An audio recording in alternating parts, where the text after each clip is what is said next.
사무엘하서 19장 31절에서 39절입니다. 다윗이 이제 강을 건너가지고 예루살렘으로 가려고 할 때 제일 먼저 언급된 사람이 누구냐? 바르실레입니다. 이 바르실레는 사무엘하서 17장 27절 이후에 보면 다윗이 신발도 신지 못하고 옷도 제대로 갖춰 있지 못하고 눈물을 흘리면서 예루살렘을 빠져나올 때, 그때 다윗을 도와줬던 사람이 바로 바르실레입니다. 바르실레는 요나단의 아들인 무비보셋을 돌봐줬던 사람이에요. 그런데 다윗이 그 사울의 손자인 무비보셋을 죽이지 아니하고 그를 데려다가 아들처럼 왕궁에서 먹이고 입히고 돌봐주는 걸 보면서 큰 감동을 받습니다. 어떻게 하면 보답을 할까? 그런 생각을 했습니다.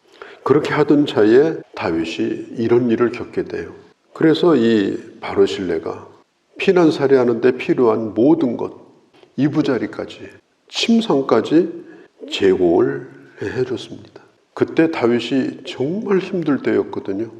잠잘 데도 없었어요. 텐트 하나 없었어요. 너무 급하게 도망을 쳤기 때문에 이런 상황 가운데서 잠을 잘 수 있는 텐트도 준비해주고 이부자리도 준비해주고 먹을 것도 주고, 다윗은 이 바르실레를 생각할 때 정말 마음으로 고마운 생각이 있었습니다. 바르실레는 돈이 많은 사람입니다. 그런데 그 많은 돈을 가지고 남은 여생을 편히 살자, 그런 생각을 한 사람이 아니고 왕이 어려울 때 꼭 필요한 사람에게 내가 내 것을 공급해 주리라, 그것도 풍성하게 돈 있는 티를 내고 대접받고 그런 게 아니고 진실한 마음으로 돕고자 했습니다. 그래서 다윗의 쓸 것을 공급을 해준 거예요.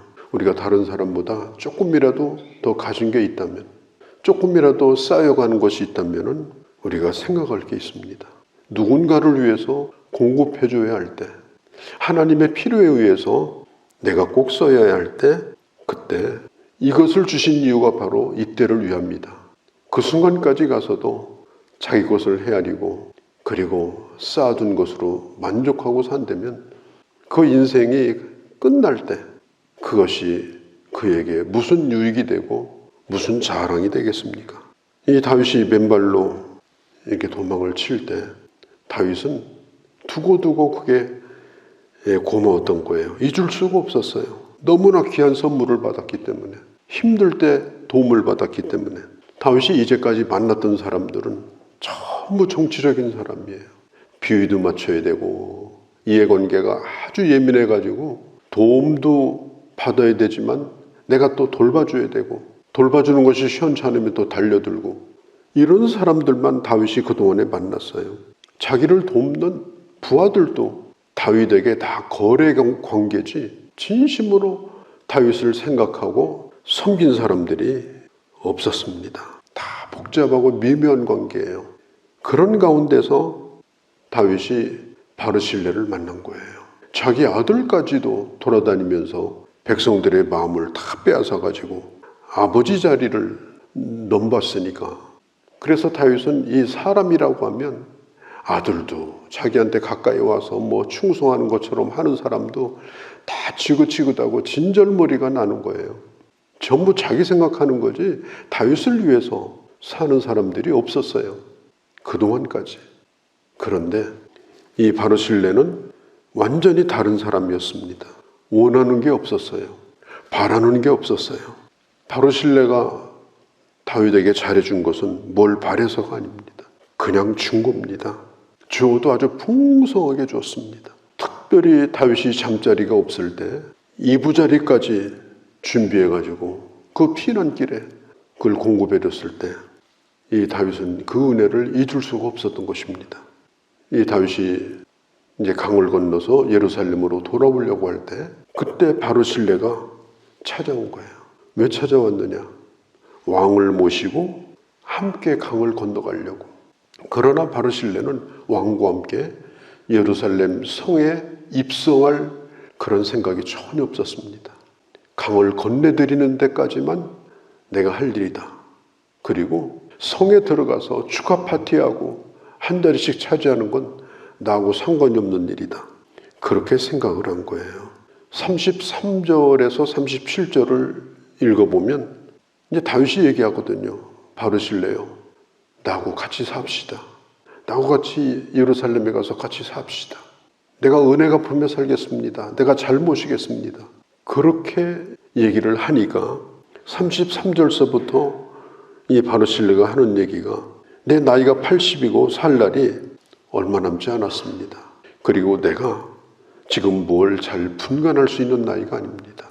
내가 어디 끼어가지고 뭐가 옳다 그르다 그렇게 할 수 있는 나이가 아닙니다. 또 왕궁에 들어가서 악사들의 음악을 듣고 춤을 구경할 만큼 그렇게 그런 것에 내가 이렇게 즐길 만한 그런 감각도 지금 떨어지는 사람입니다.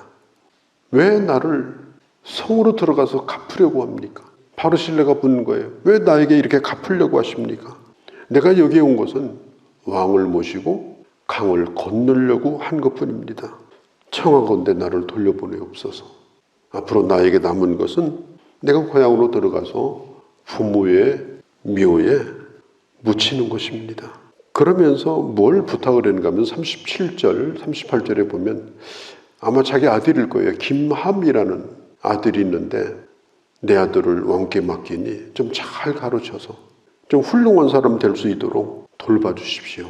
그러면서 자기 아들에게 자리를 요구한 것이 아니라 좀 잘 키워달라고, 아버지 노릇을 해달라고 그렇게 부탁을 합니다. 이 바르실레는 하나님이 자기에게 주신 것을 가지고 하나님의 사람을 도운 것에 대해서 그는 모든 할 일이 다 끝났다고 생각을 한 겁니다. 왕에게 어떤 보답도 그는 받기를 원치 않았습니다. 그는 나이를 핑계댔습니다. 나이가 들어서 이제 뭘 분간할 수 있는 그런 나이도 아니고 맛있는 걸 주어도 음식 맛을 모를 그런 나이고, 그래서 강을 건너보내고 작별 인사하려고 바르실레가 온 거예요. 빚 받으러 온 게 아닙니다. 사람들은 빚 받으러 잘 와요. 내가 이렇게 잘해줬는데, 내가 이만큼 했는데 그렇게 살아가기가 쉬워요. 부모 자식 간에도 그렇고 사람 관계도 마찬가지입니다. 이 다윗이 만났던 많은 사람과 이 바르실레는 달랐기 때문에 다윗은 이 바르실레를 챙기려고 한 거예요. 뭐 자신의 부유함을 가지고 내가 이렇게 대접했으니까 뭘 좀 얻어보겠다. 내가 예루살렘에 들어가서 이제 원로 노릇을 하겠다. 대통령 위에도 원로가 있잖아요.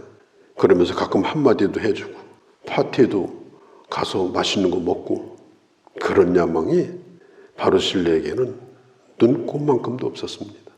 바르실레는 자기가 나름대로 큰 부자였고 뭘 가졌다는 것이, 이런 것이 전혀 어색한 사람이 아니에요. 많은 걸 가졌는데도 그 어색하지 않아요. 아, 누릴 만한 사람이 누리는구나. 가질 만한 사람이 가지고 있구나. 사람들이 볼 때 그렇게 느껴져요. 어떤 사람 조금 가지고 있으면 그게 티가 나잖아요. 좀 가지고 있네. 좀 잘 되는가 봐. 그렇게 느끼면 그게 벌써 어색한 거예요. 어떤 걸 가지고 어떤 걸 누려도 전혀 어색하지 않고 평범하고 전혀 불편하지 않고 자유롭고. 왜 그래요? 바라는 게 없으면 그렇게 합니다. 그래서 바라지 않는다는 게 중요한 거예요. 저는 이 바르실레를 생각하면서 내가 사역을 다 마치고 이 사역의 현장을 떠날 때, 아니면 내가 내 인생을 다 살고 내가 내 인생을 마무리해야 될 때, 우리가 사람들에 대하여 내가 뭘 바라는 게 많고 섭섭한 게 많고 그런 게 많았다면 그건 이제까지 해온 것이 다 부끄러운 것이지 잘한 게 아닙니다. 아무것도 없이 하나님 앞에 돌아가도 그냥 자유롭게 다 쓰고 가도 어떤 것에도 매이지 않고 그렇게 떠날 수 있는 것, 그게 축복이 아닌가. 이 바르실레는 내가 부모의 옆에 묻히는 것, 그것으로 족합니다. 참 얼마나 멋있습니까? 우리가 좀 이 바르실레를 깊이 생각하고, 충성이라는 게 뭔가, 바라지 않고 그냥 잘하는 것이 뭔가, 그게 바로 하나님의 사랑이고 그게 하나님의 은혜고 그게 우리의 갈 길이 아닌가, 그런 생각을 해보게 됩니다. 이제 강을 건넜습니다. 여기서 문제가 또 하나 터져요. 그것이 뭐냐면은 이제 사사기 때부터 있었던 문제예요. 그게 뭐냐면은 에브라임 지파가 제일 큰 지파였거든요. 그리고 그 중심으로 10지파가 늘 이렇게 뭉쳐 있었어요. 그 다음에 유다 지파가 좀 떨어져 있었고, 그래서 기드온이 300명 용사 가지고 그 많은 사람을 물리치고 돌아올 때도 기드온 지파는 작은 지파였거든요. 근데 에브라임 지파가 와가지고 이기고 돌아오는 기드온에게 달려들었어요.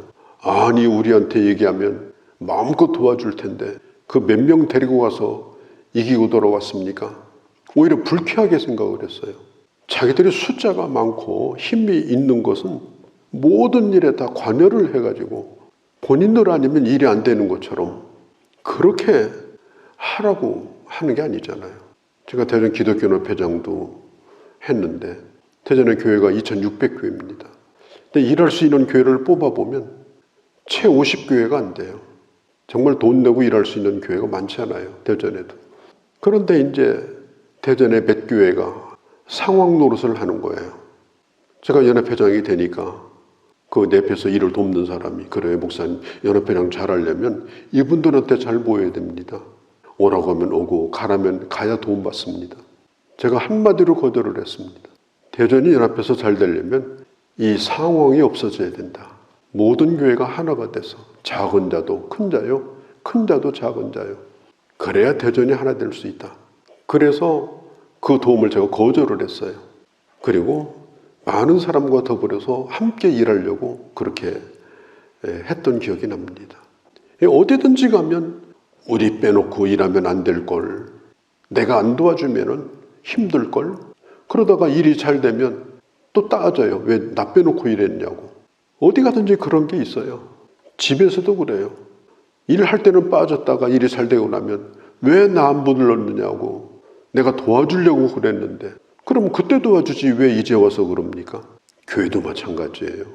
교회는 있는 자 없는 자가 있는 자도 없는 자처럼, 없는 자도 있는 자처럼 함께 마음을 기울여서 섬기는 것이 교회가 되어야 합니다.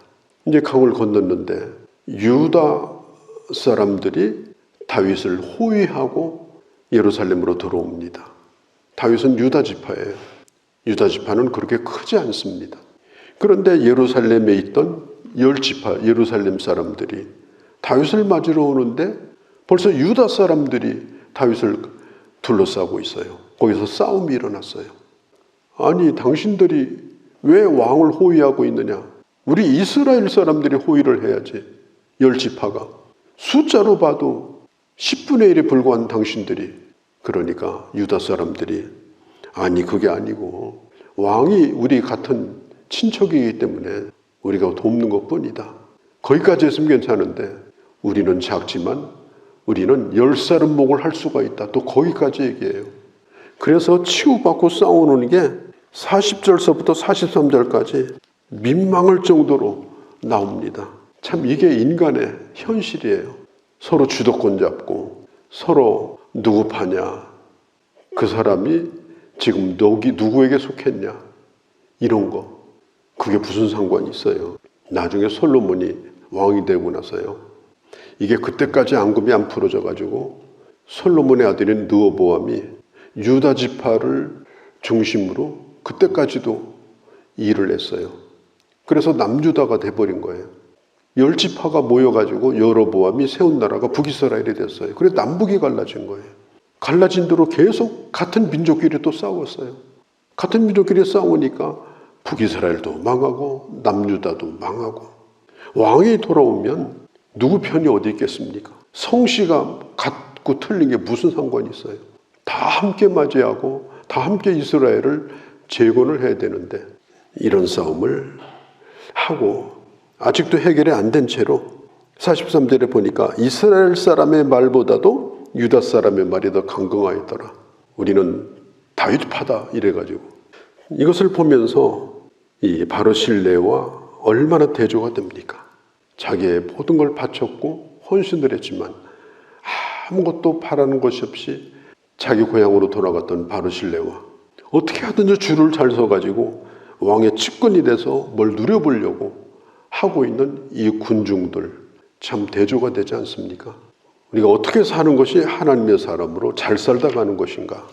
다시 한번 우리가 생각하고 우리가 믿음으로 살다가 우리 주님 앞에 조용히 갈 수 있는 하나님의 사람들이 우리 다 되어지도록 함께 그 길을 걸어가는 주의 자녀들이 되어주시기를 바랍니다.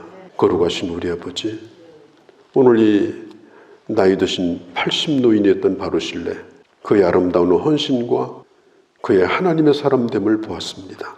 이렇게 살다가 저희들도 조용히 이 세상을 떠나 하나님 앞에 가서만 상을 받을 수 있는 그런 멋진 주의 사람으로 살게 하여 주시옵소서. 우리 주 예수님의 이름으로 기도하옵나이다. 아멘.